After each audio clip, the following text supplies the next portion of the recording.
In the face of that obstinacy, God visited a number of disasters on them so they could have a taste of suffering while still in this world. The first of these was drought and scarcity of crops.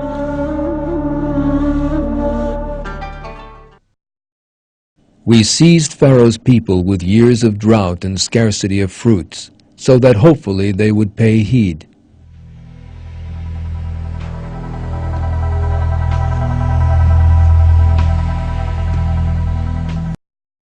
Based their agricultural, for which reason changes in natural conditions did not affect them. However, the arrogance of Pharaoh and his close servants towards God and refusal to recognize his led to disaster being inflicted on them.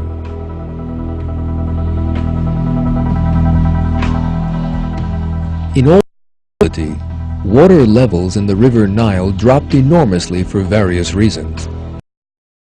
Canals from the river were unable to carry enough water to the fields. Extreme heat led to crops drying up.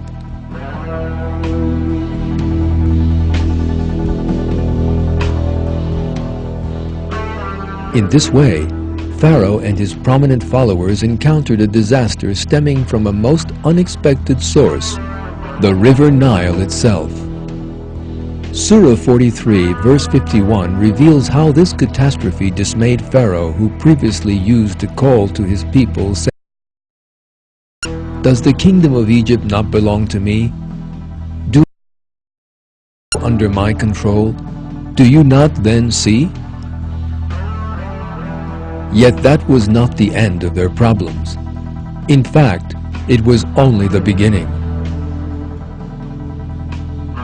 A whole string of other disasters followed the drought and the failure of the crop. These consisted, as the Qur'an tells us, of floods, locusts, lice, frogs, and blood.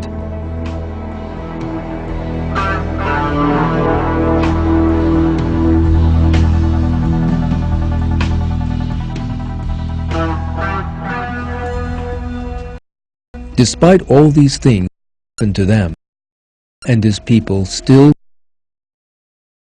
to them. In other words, they remained fixed in their arrogance. Yet that would not last long.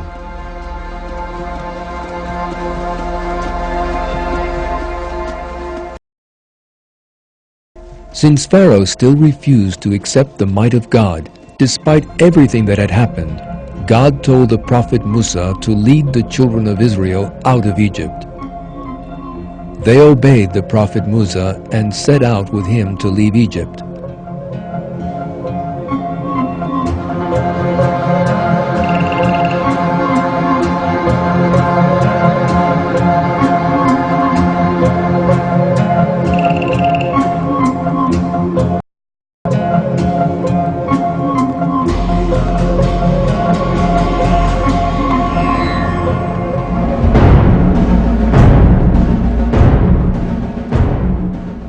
But Pharaoh could not accept their departure without his permission.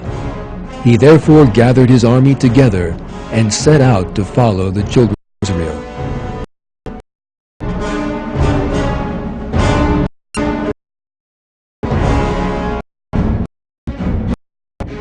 Pharaoh and his army caught up with the children of Israel just as they reached the sea.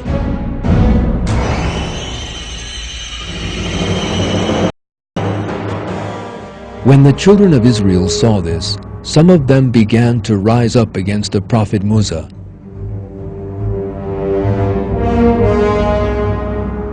According to the Old Testament, they said, "Why did you take us away from our homeland? There we were slaves, but we could lead our lives. Now we will die."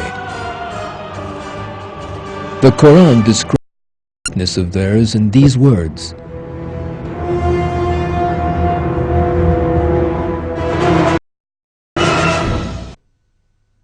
And when the two hosts came into sight of one another, Musa's companion said, "We will surely be overtaken." According to Surah 26, verse 62, The Prophet Musa reassured those people who were afraid they would be recaptured.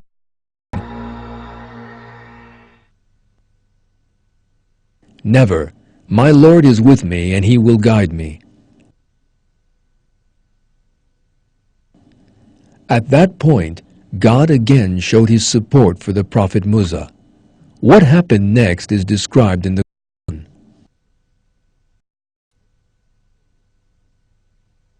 So we revealed to Musa, strike the sea with a laugh, and it split in two, each part like a towering cliff. And we brought the others right up to it. We rescued Musa and all those who were with him. Then we drowned the rest. There is certainly a sign in that, yet most of them do not believe. Truly your Lord is the Almighty, the most merciful. Quran 26, 63-68.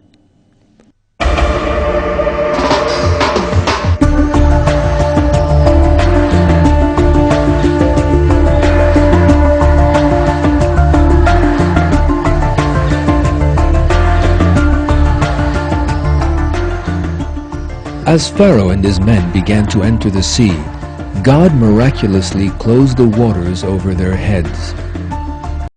It states that as Pharaoh realized that he was about to die, he stated that he believed in God.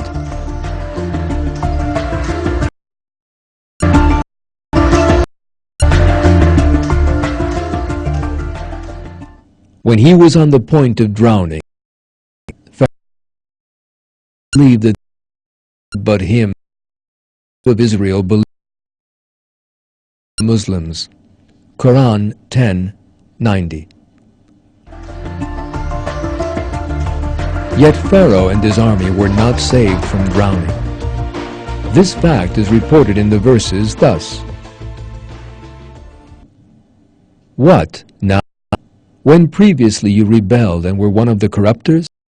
Today we will preserve your body so you can be a sign for people who come after you. Surely many people are heedless of our signs. Quran 10:91-90.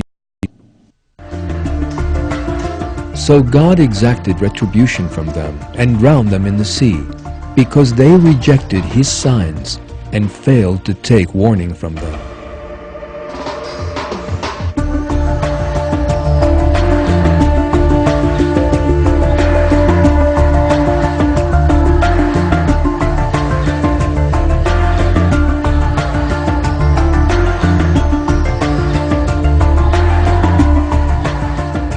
Following Pharaoh's violent death, the people of Israel set out for the land promised them by God.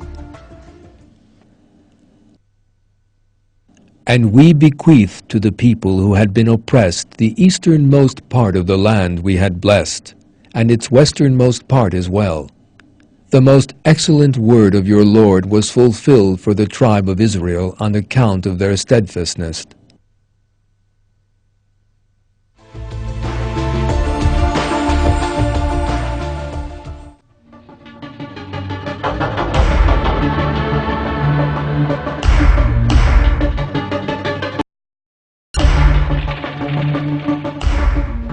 As we have seen, historical and archaeological discoveries regarding the peoples mentioned in the Quran reveal once more that the Quran is the Word of God.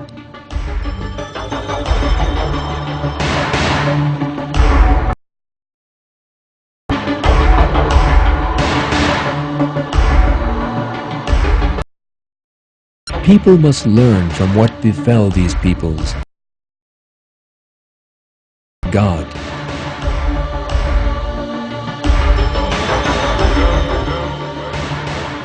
Only in that way can they hope to be successful in the hereafter.